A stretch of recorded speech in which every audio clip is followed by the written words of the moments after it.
మీ అందరూ కూడా ప్రభు పరిశుద్ధ నామములో అందరికీ వందనాలండి. అందరికి వందనాలు. సమయంలో మనం కొద్దిసేపు దేవుని వాక్యం ధ్యానం చేసుకుందాం. మన పరిశుద్ధ గ్రంథమైన బైబిల్లో నుంచి అపోస్తలుల కార్యములో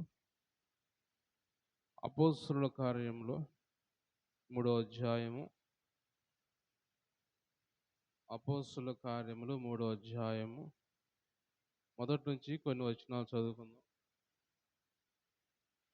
పగలు 3 గంటలకు ప్రార్థనా కాలమున పేతురును యోహానును దేవాలయమునకు ఎక్కి వెళ్ళుచుండగా పుట్టినది మొదలుకొని కుంటివాడైన ఒక మనుష్యుడు మోసుకొని పోబడుచుండెను. వాడు దేవాలయములోనికి వెళ్ళు వారిని భిక్షమడుగుటకు కొందరు ప్రతి దినము వారిని శృంగారమును దేవాలయపు ద్వారమునొద్ద ఉంచుచూ వచ్చిరి. పేతురును యోహానును దేవాలయంలో ప్రవేశింపబోనప్పుడు వాడు చూసి భిక్షమడుగగా పేతురును యోహానును వాడిని తేరి చూసి మా తట్టు చూడమనిరి. వాడు వారి యొద్ద ఏమైనా దొరుకునని కనిపెట్టుచు వారి యందు లక్ష్యముంచెను. చాలా చిన్న ప్రార్థన చేస్తున్నాం. దేవుడు ఈ వాక్యం ద్వారా మనతో మాట్లాడలాగా చిన్న ప్రార్థన చేస్తున్నాం. కళ్ళు మూసుకుందాం. పరిశుద్ధురా, ప్రేమామయుడా, జీవాధిపతి అయిన దేవా, జీవము కలిగిన దేవా, పరిశుద్ధురా, మీ శ్రేష్టమైన ఘనమైన నామాన్ని బట్టి మీకు వందనాలు, స్తుతులు, స్తోత్రాలు, కృతజ్ఞతలు చెల్లించుకున్నాం ప్రభా. గడిచిన వారమంతా మమ్మల్ని కాపాడి మీ రెక్కల చాటును భద్రపరిచిన ఆయన ఈరోజు ఈ విధంగా మీ సన్నిధిలో చేరి ప్రభా మీ నామాన్ని స్తుతించి మహింపరిచే భాగ్యం మాకు ఇచ్చింది దేవా. మీకు స్తోత్రాలు చెల్లించుకున్నాం ప్రభా. ఇది వచ్చిన వీళ్ళందరూ కూడా జ్ఞాపం చేసుకుని దీవించండి, ఆశీర్వదించమని ఈ వాక్యంతో ఆత్మతో నింపమని ప్రార్థిస్తున్నాం ప్రభా. అలాగే నాయన పరిశుద్ధమైన దేవా, ఇది సమయంలో ప్రభా చదవబడిన వాక్యం ద్వారా మాతో మీరు మాట్లాడండి. ఇంకా రావాల్సిన వీళ్ళు త్వరగా నీ సన్నిధి రావడానికి సహాయం చేయమని యేసు పరిశుద్ధ నామములో ఈ ప్రార్థన అడిగి పొందుకొని ఉన్నాం తండ్రి, ఆమేన్. అందరూ దేవుని స్తోత్రించలేదాం. హల్లెలూయా, హల్లెలూయా. దేవునికి మహిమ కలుగును గాక. ప్రియమైన దేవుని బిడ్డలారా, మనం చదువుకున్న ఈ వాక్య భాగంలో మనం పోయిన గురువారం ఏ వాక్యం అన్నా గుర్తుందెవరికన్నా? పోయిన గురువారం ఇదేనా? మంచిది, గుర్తుంది మీకు. దేవుడు మనం దీవించను గాక. మంచిది. అయితే నేను నాన్నగారు పోయిన గురువారం వాక్యం చెబుతూ ఉన్నప్పుడు ఈ అధ్యాయంలోనే ఈ వాక్యలోని కొన్ని మాటలు నాకు ఆలోచన వచ్చింది. దేవుడు నాకు ఆలోచన ఇచ్చాడు. కొన్ని విషయాలు ఇంకా ఆలోచన ఇచ్చాడు. అందువల్ల మరలా ఈ వాక్యం నేను సిద్ధపరచుకోవడం జరిగింది. మనం చూసిన వాక్యంలో ఇక్కడ పగలు 3 గంటల ప్రార్థనా కాలమున పేతురు యోహాను దేవాలయంలోనికి ఎక్కి వెళ్ళుచుండగా పుట్టినది మొదలుకొని కుంటివాడైన ఒక మనుషుడు మోసుకొని పోబడుచుండెను. వాడు దేవాలయంలోనికి వెళ్ళు వారిని భిక్షమడుగుటకు కొందరు ప్రతి దినము వారిని శృంగారమున దేవాలయపు ద్వారమునొద్ద ఉంచుచూ వచ్చిరి. ఇది గమనించినట్టయితే ఇక్కడ దేవుడు మనతో మాట్లాడుతున్న మాటలు ఈరోజు ఏమిటంటే, అది అక్కడ శృంగారమున దేవాలయము, అక్కడ మెట్ల దగ్గర కూర్చొని ప్రతిరోజు భిక్షమడుకునే ఒక వ్యక్తి, పుట్టినది మొదలుకొని కుంటివాడు.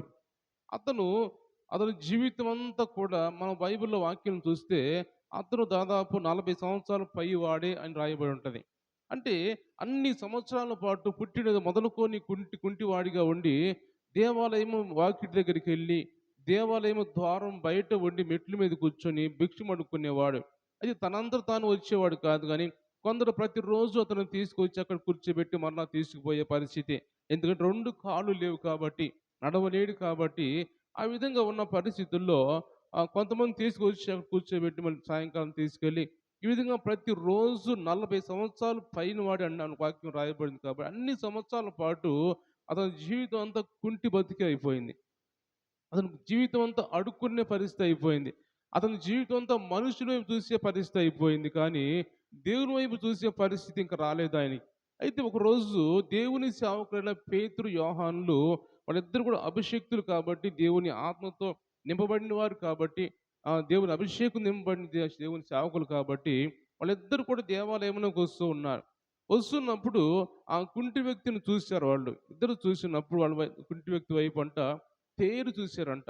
అంటే అతని గురించి ఏం తెలుసుకున్నారు, దేవుడు వాళ్ళకి ఏం ఆలోచన ఇచ్చాడో తెలీదు కానీ, అతని వైపు తేరి చూసి అతను ఏదో అడగటానికి ఇష్టపడుతున్నాడు అని ఆలోచనతో వెళ్ళే ఉన్నారంటే, నువ్వు ఏదో అడగటానికి ఇష్టపడుతున్నావు, ఏదో ఈ లోక సంబంధించిన ఆస్తులు, ఐశ్వర్యం లేకపోతే బంగారము, వెండి ఏదో డబ్బు ఇస్తామని ఆశపడుతున్నావు కానీ, మా దగ్గర అవేమీ లేవు కానీ, మా దగ్గర ఉన్నది ఒకటే మాకుంది. అది యేసుక్రీస్తు నామము. ఆ యేసుక్రీస్తు నామంలో లేచి నడువని తన కుడి చేతిని పట్టుకొని ఎప్పుడైతే లేవనెత్తాడో, అతను వాడు దిగ్గున లేచి, నిలిచి, నడుస్తూ, గంతులు వేస్తూ, దేవుణ్ణి స్తుతిస్తూ, ఘనపరుస్తూ, అతను దేవాలయంలోకి వెళ్ళినట్టుగా దేవుని వాక్యం రాయబడి దేవుని స్తోత్రం చెల్లిద్దాం. హల్లెలూయా! అంటే ఇతని జీవితం అంతా కూడా మందిరం వెలుపల ఉండి దేవుని మందిరంలోకి వచ్చే అవకాశం లేంత మాత్రం లేదు. ఎందుకంటే ఆ రోజుల్లో ఏదైనా లోపం ఉన్న వాళ్ళకి, మనుషులు ఏ లోపం ఉన్నా కానీ వాళ్ళని దేవుడు అంగీకరించడని ఆ మోషే ధర్మశాస్త్రంలో రాయబడిన మాటలు. ఏ అవయవం లోపం ఉన్నా కానీ వాళ్ళు దేవుని లోపల మందిరం లోపలికి కానీ దేవుడు వాళ్ళని అంగీకరించడు అని ధర్మశాస్త్రం మూలంగా రాయబడిన మాటలు. అయితే ఇతను లోపాలు ఉన్నాయి. కుంటివాడు, 2 కాళ్ళు లేనివాడు కాబట్టి మందిరం వెలుపలే ఉన్నట్టుగా మన వాక్యం చూస్తూ ఉన్నాం. ఎప్పుడు మందిరం లోపలికి వచ్చాడా అంటే, ఎప్పుడు అవకాశం వచ్చింది, అది అంత మంచి భాగ్యం ఎప్పుడు వచ్చిందా అంటే, దేవుని సేవకులు వచ్చి ఆయన ముట్టిన తర్వాత, దేవుని సేవకులు వచ్చి ఆయన తాకిన తర్వాత, దేవుని అభిషేకం అతనిలోకి వచ్చిన తర్వాత, అతను మారుమనసు రక్షణ వచ్చింది. దేవుని స్తుతిస్తున్నాడు, దేవుని సన్నిధిలో గంతులు వేస్తున్నాడు. ఎప్పుడు తన జీవితం మారిపోయిందో, అది ఆలోచన మారిపోయిందో, అప్పుడు అతను దేవుని మందిరంలోకి వచ్చి దేవుణ్ణి స్తుతించే, మహింపరిచే అవకాశము ఆ కుంటి వ్యక్తికి వచ్చినట్టుగా మనం చూస్తాం. దేవుని స్తోత్రం చెల్లిద్దాం. హల్లెలూయా! అంటే అతని జీవితం ఎప్పుడు మారిపోయిందా అంటే, దేవుని సేవకులు అతని కోసం ప్రార్థించినప్పుడు, దేవుని సేవకులు అతను పట్టుకున్నప్పుడు, దేవుని సేవకులో ఉన్న అభిషేకము అతనిలోకి వెళ్ళింది. దేవుని సేవకులో ఉన్న దేవుని శక్తి, దేవుని బలం అతనిలోకి వెళ్ళింది. అప్పుడు అంటున్నారు, ఎందుకు ఏ ఉద్దేశంతో మాట అన్నారంటే పేతురు, యోహానులు, మా దగ్గర వెండి బంగారాలు లేవు కానీ మాకు కలిగిందే మీకు ఇస్తున్నామని ఎందుకన్నారంటే, అతను దేని గురించి చూస్తున్నాడు? ఆ కూర్చున్న వ్యక్తి, ఆ కుంటి వ్యక్తి దేనికోసం చూస్తున్నాడు? అతను ఆలోచనలే అంటే అతనికి ఊహించలేని కార్యం అతనికి జరిగింది కాబట్టి, దాని గురించి ఆలోచన చేయట్లేదు కానీ, వీళ్ళేదో డబ్బు ఇస్తారో, లేపోతే వెండి ఇస్తారో, బంగారం ఇస్తారో అని అతను వాళ్ళ వైపంట కనిపెట్టి చూస్తున్నాడంట అతను. కనిపెట్టి వాటి మీద లక్ష్యం ఉంచాడు. అంటే వాళ్ళు ఏదో ఒకటి నాకు ఇవ్వకపోతారా? అంటే వాళ్ళు కొంతమంది వస్తూ ఉంటారు, పోతూ ఉంటారు కానీ, అందరూ ఇచ్చేవాళ్ళు ఉండరు. అది వీళ్ళని చూస్తున్నప్పుడు ఏదో ఇస్తారు నాకు అని కనిపెట్టి చూస్తున్నాడంట. అంటే అలా కనిపెట్టి చూస్తున్నాడు కాబట్టి, వాళ్ళ మీద లక్ష్యం ఉంచాడు కాబట్టి, వాళ్ళు మాకు కలిగిందే మీకు ఇస్తున్నాం అని చెప్పి దేవుడు నామములో అతన్ని బాగు చేసినట్టు మనం చూస్తున్నాం. అయితే అతను దేని గురించి చూస్తున్నాడంటే, ఈ లోక సంబంధించిన ఆస్తుల కోసం, ఈ లోక సంబంధించిన ఆ డబ్బు కోసం, బంగారం కోసం చూస్తున్నాడు కానీ, అతను ఊహించని కార్యం దేవుడు అతని జీవితంలో చేశాడు. దేవుని స్తోత్రం చెల్లిద్దాం. హల్లెలూయా! దేవుడు ఎందుకు ఈ మాటలు మాట్లాడుతున్నాడు అంటే, మనము కూడా దేవుని సన్నిధిలో వస్తూ ఉంటాం, పోతుంటాం కానీ, మనము దేని గురించో ఈ లోకంలో ఉన్న ఆస్తులు సంపాదించుకుందాం, బంగారం సంపాదించుకుందాం, డబ్బు సంపాదించుకుందాం, ఇంకేదో ఈ లోకంలో సంపాదించుకుందాం అని చూస్తుంటాం కానీ, దేవుడి ఆలోచన వేరుగా ఉంటది. దేవుడి ఆలోచన ఏమిటంటే, దేవుడిని దేవుడిని అంగీకరిస్తే, అంతకంటే దేవుడి కంటే ఎక్కువైనవి ఇవి కాదు కానీ, దేవుని కంటే తక్కువైనవి ఇవన్నీ కూడా. ముందు ఆయన్ని మనం కోరుకుంటే, ఆయన్ని అంగీకరిస్తే అంతకంటే మంచి జీవితం మీకు లేదు. అంతకంటే విమోచన మీకు లేదు. అంతకంటే మంచి భాగ్యం, సంతోషం, ఆనందం మీకు లేదు అని ఇక్కడ పేతురు, యోహానులు కుంటివానితో మాట్లాడుతున్నారు.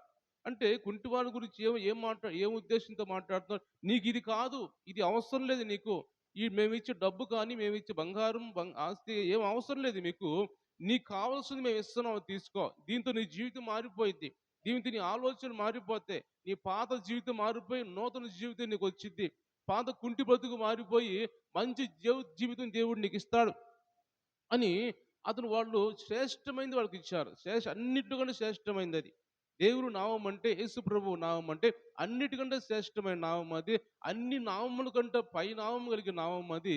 అలాంటి నామాన్ని నేను నీకిస్తున్నాను తీసుకో అని ఊహించని కార్యం అతని జీవితంలో జరిగింది. అతను అనుకోలేదు. నేను ఎల్లప్పుడూ నా జీవితం అంతా కుంటి బతికే అనుకున్నాడు. నేను బ్రతికాలం అంతా ఎలా బ్రతుకుతాను? నాకు కాళ్ళు రావు అని అనుకున్నాడు కానీ, దేవుడు అద్భుతంగా, ఆశ్చర్యకరంగా ఆయన జీవితంలో గొప్ప కార్యం చేసి అతను కుంటి బతుకును మార్చివేశాడు. నూతన జీవితం వచ్చింది. నూతన ఆలోచన వచ్చింది. దేవుడిని కనపరుస్తున్నాడు. దేవుడిని స్తుతిస్తూ ఉన్నాడు అతను. మనం గమనించిన మాట ఏంటంటే, ఇంక మనం చూసినట్టయితే, ఇంక అతని గురించి మనం చూస్తే రాయబడిన మాటల్లో వాని కుడి చేయి పట్టుకొని లేవనెత్తెను. వెంటనే వాని పాదములు చీలమండములు బలం పొందెను. వాడు దిగ్గున లేచి నిలిచి నడిచెను. నడుచుచు గంతులు వేయుచు దేవుని స్తుతించుచు వారితో కూడా దేవాలయములోనికి వెళ్ళెను.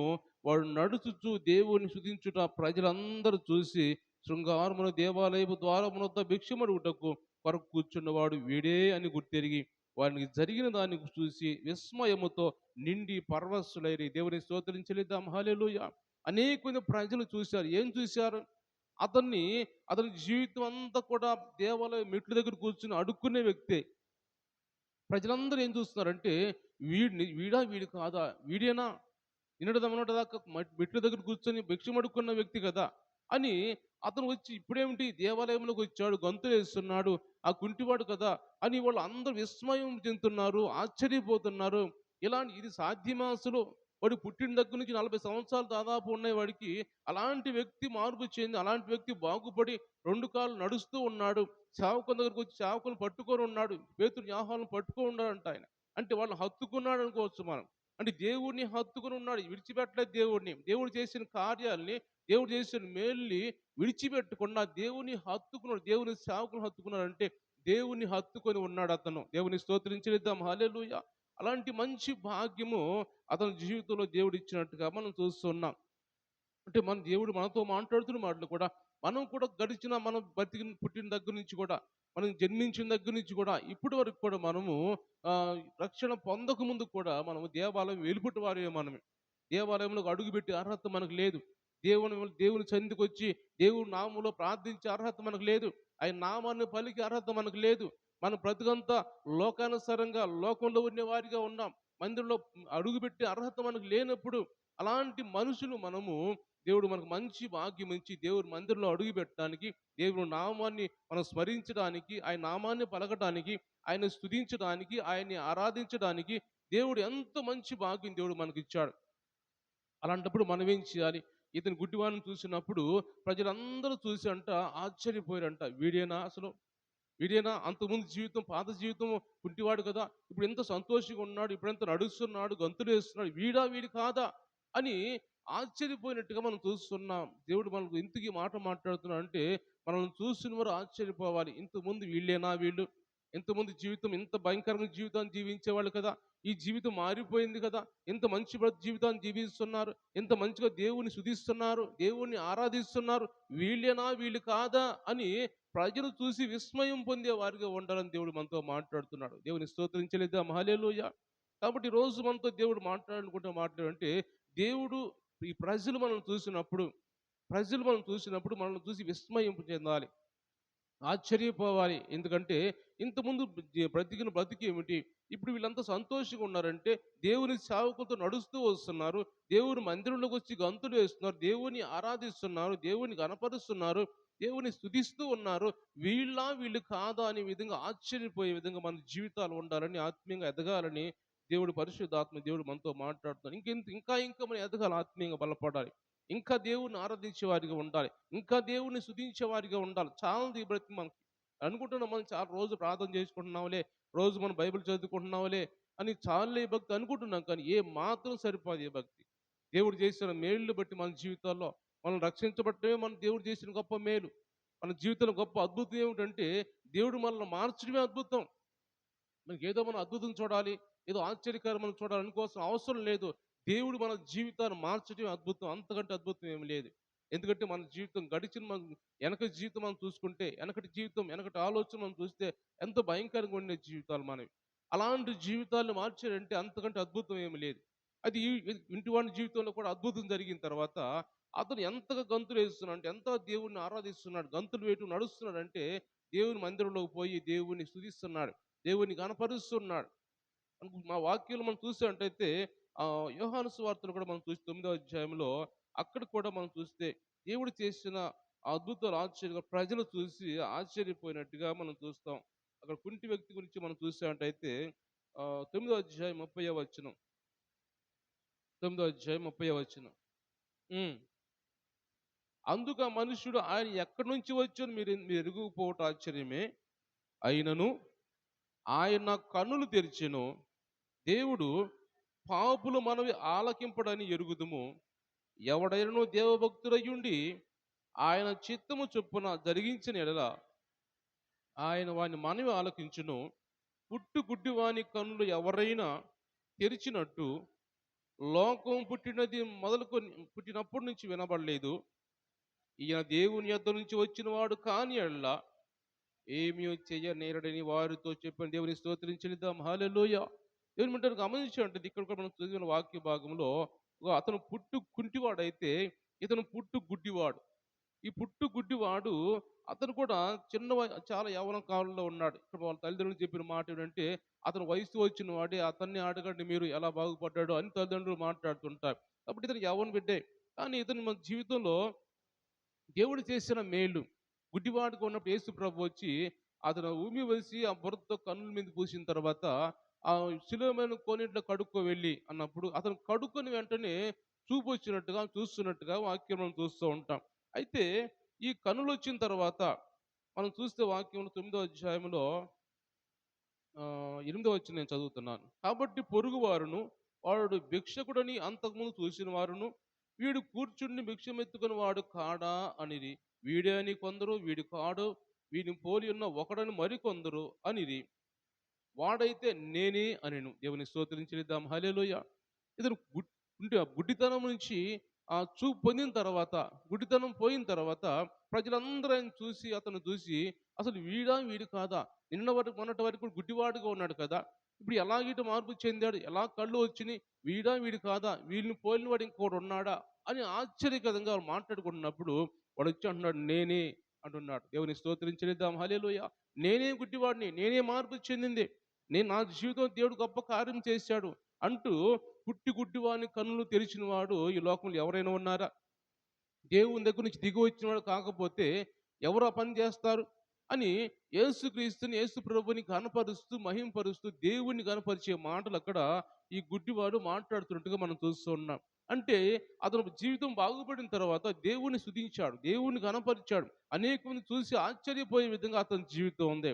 అతను నేనే అలాంటి ముందు గుడ్డివాడు నేనే, మొన్నటిదాకా నా జీవితం ఇలాగ ఉండేది, ఇప్పుడు నా జీవితం మారిపోయింది, నేను బాగుపడ్డాను, దేవుడు నన్ను బాగు చేశాడు అని దేవుణ్ణి స్తుతిస్తూ దేవుణ్ణి కనపరుస్తూ ఆయన పరలోకం నుంచి దిగిరాకపోతే ఎలా చేస్తాడు? ఈ లోకంలో ఎవరైనా చేశారా? పుట్టుకతో గుడ్డివాడిని చూపించే విధంగా ఎవరైనా చేశారా? ఎవరు చేయలేదు కదా. కాబట్టి ఈయన నిజంగా దేవుడే, నిజంగా యేసు ప్రభువే ఈ లోకానికి దిగి వచ్చాడు అని గుడ్డివాడు సాక్ష్యం చెబుతున్నట్టుగా మనం చూస్తున్నాం. ఈ కుంటివాడి గురించి ప్రజలు చూసి విస్మయం చెందినప్పుడు ఆయన ఎలాగ స్తుతిస్తూ ఆరాధిస్తూ గంతులు వేస్తున్నప్పుడు దేవుని మందిరంలోకి వెళ్ళినప్పుడు అలా ఆశ్చర్యపోయారు ప్రజలు చూసి. ఈరోజు ఈ గుడ్డివాడిని చూసి కూడా ప్రజలు ఆశ్చర్యపోతూ ఉన్నారు. అంటే అతను పాత జీవితం అలా ఉంది, ఇప్పుడు నూతన జీవితం ఇలా ఉంది. అంటే జీవితంలో మార్పు వచ్చింది, జీవితంలో తేడా వచ్చింది. అంతకుముందు ఆ భయంకరమైన జీవితంలో ఒకరు పట్టుకొని నడిపించాలి, ఒక పక్కన ఆసరా ఉండాలి, ఎవరైనా తీసుకుపోతే తప్ప నడిచే పరిస్థితి లేదు. అలాంటి జీవితాన్ని దేవుడు మార్చినట్టుగా మనం చూస్తూ ఉన్నాం.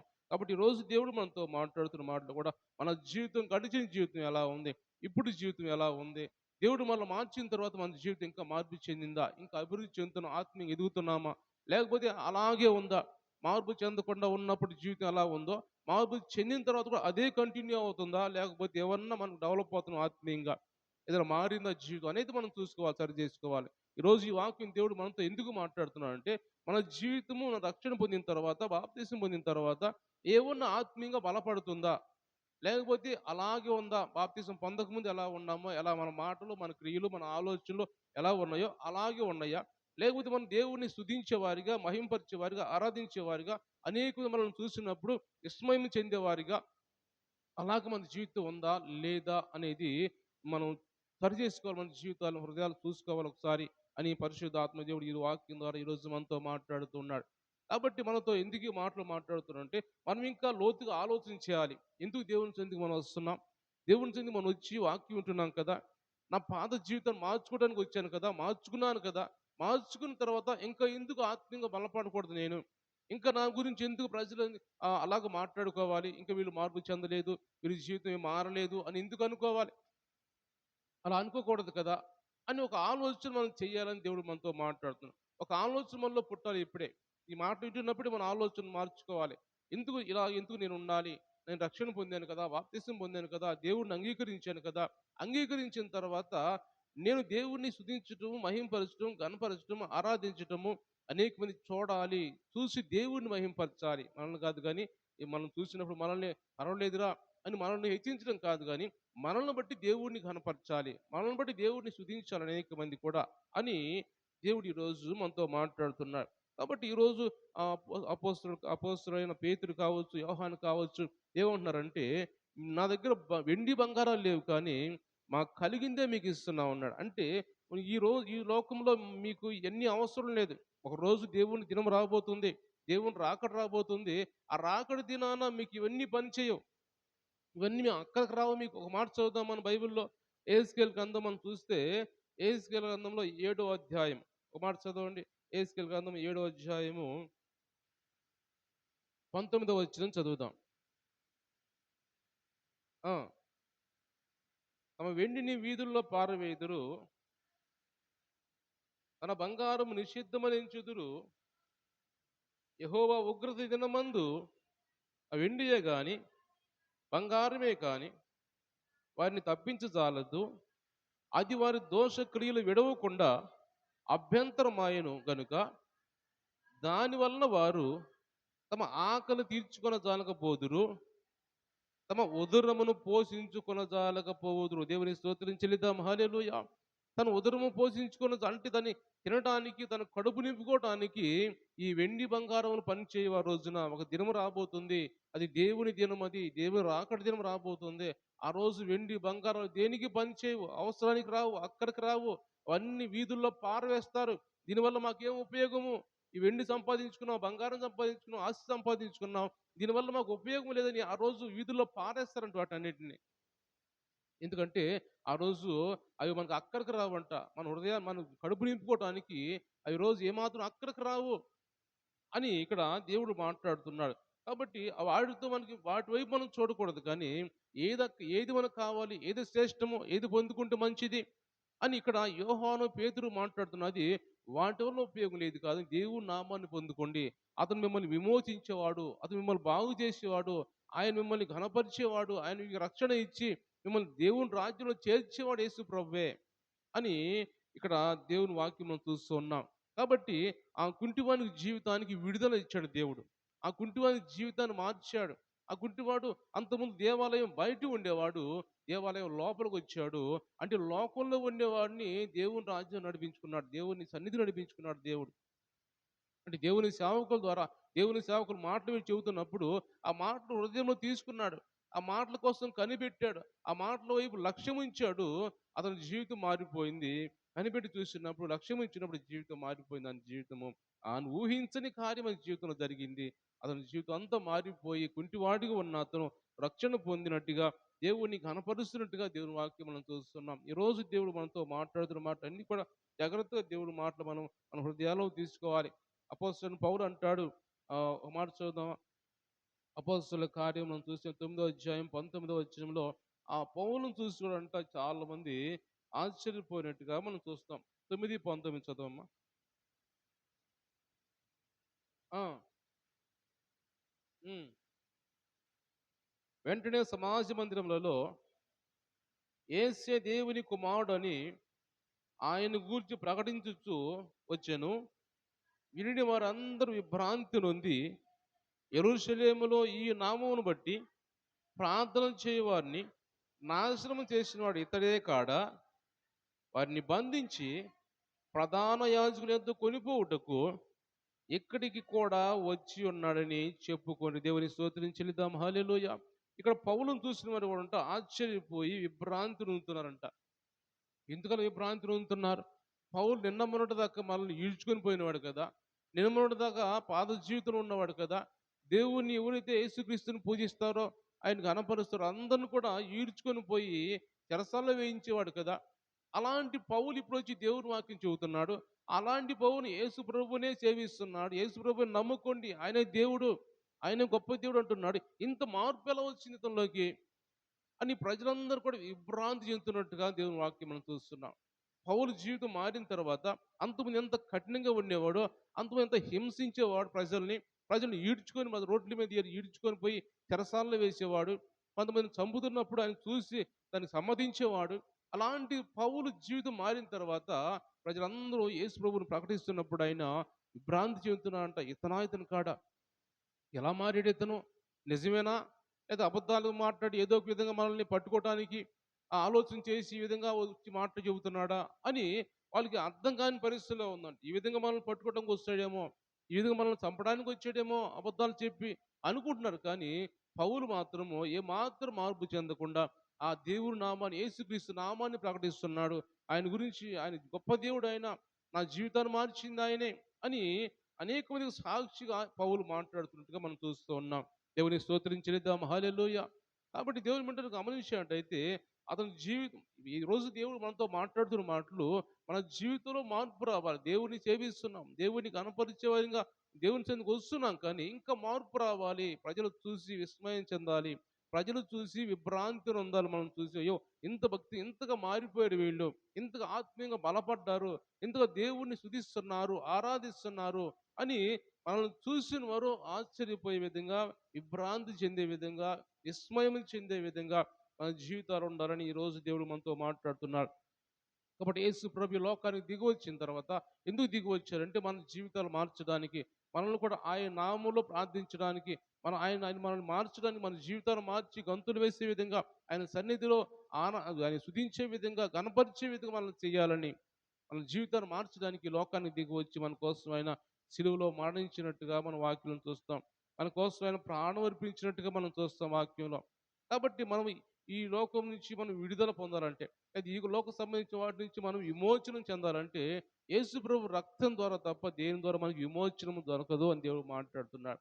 కాబట్టి ఆ యేసు ప్రభు రక్తంతో మనం కడగబడితే మనం కూడా దేవుని మందిరంలోకి రాగలము. దేవుని మందిరంలో ఆయన గనపరచగలము, స్తుతించగలము, ఆరాధించగలము. కాబట్టి ఈ మాటలన్నీ వింటున్నాం మనం కూడా.